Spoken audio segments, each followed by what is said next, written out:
Down here at the bottom of the workspace, there are a couple other tools I want to point out. One is the tag selector, which is all of this over here at the left, and the other is the status bar, and this whole thing is called the status bar. So some simple options you may be familiar with: a select tool, which is how you want to use the program in general, but there is a zoom tool if you want to expand or reduce the view of the design so you can see more on the screen at once. And there is a move tool, a hand tool that lets you move things around. Again, very similar to controls you might be used to using in Photoshop. Double click on that zoom and you guessed it, you go back to 100%. Go back to the select tool when you're ready to be working on other parts of the program. This option here has to do with the available space you could expect in a browser based on the resolution of your monitor. And you can edit these sizes. So you can choose to target a particular size if you know that's the size you want to target. Many people get confused by what size they should target in their web designs. Should I design for an 800 by 600 screen, for 1024 by 768?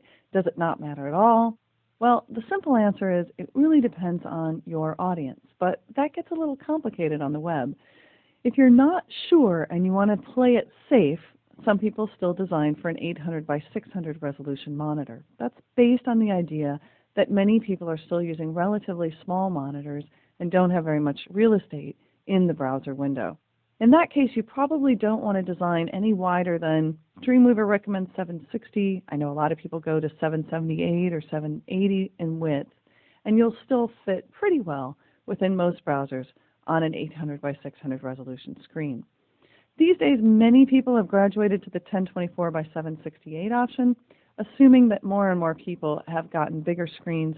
Again, think about your audience. If you have an audience of graphic designers or executives, you probably can design for 1024 by 768 without worrying much at all. If you're designing for grade schools or for people who might have a more restricted options, then you may want to limit that size.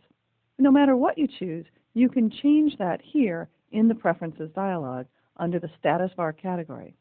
You can also change the connection speed that's targeted here.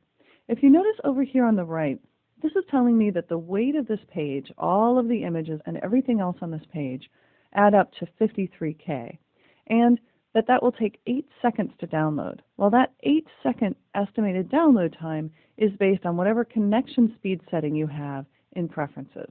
So if you change this to, say, 128, because you assume people might have faster connections, then you can assume that that will shrink. And now you see it's a 4-second estimated download time if somebody has a 128 speed connection.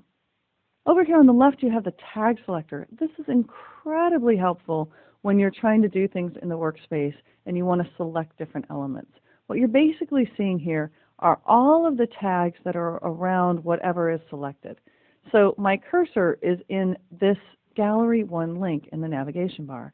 And if you remember, when I go back to split screen, this is formatted with a link tag. It's also formatted with the ULLI tag. That's for an unordered list. And as you'll see a little later, I've changed the way that list appears using CSS.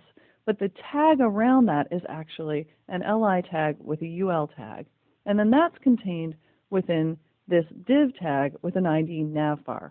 Now, again, if this is all still new to you, that may be a little confusing. But what I want you to see is that the tag selector down here at the bottom is going to display everything around what I've selected.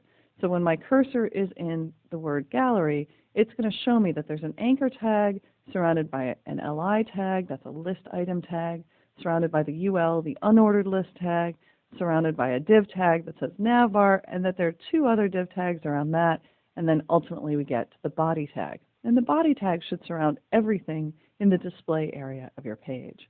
Similarly here, you'll see this as an image tag inside a paragraph tag.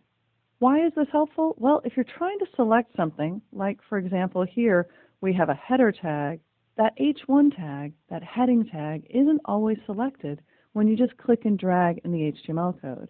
In fact, it's quite easy to use copy and paste and not get the formatting tag.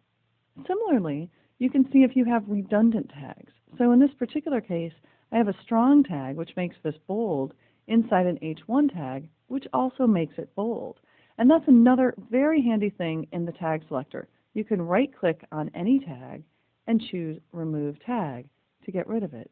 And notice how Dreamweaver took both the beginning and the ending tag off that text when I did that. All very handy resources down here in the tag selector. You can also use this for applying and removing CSS styles. So here you see this div tag has an ID style and it has a class style attached to it. You could remove those or reset those by right-clicking on it in the tag selector and using this menu bar to move around. Again, we'll see more of that in the CSS chapter.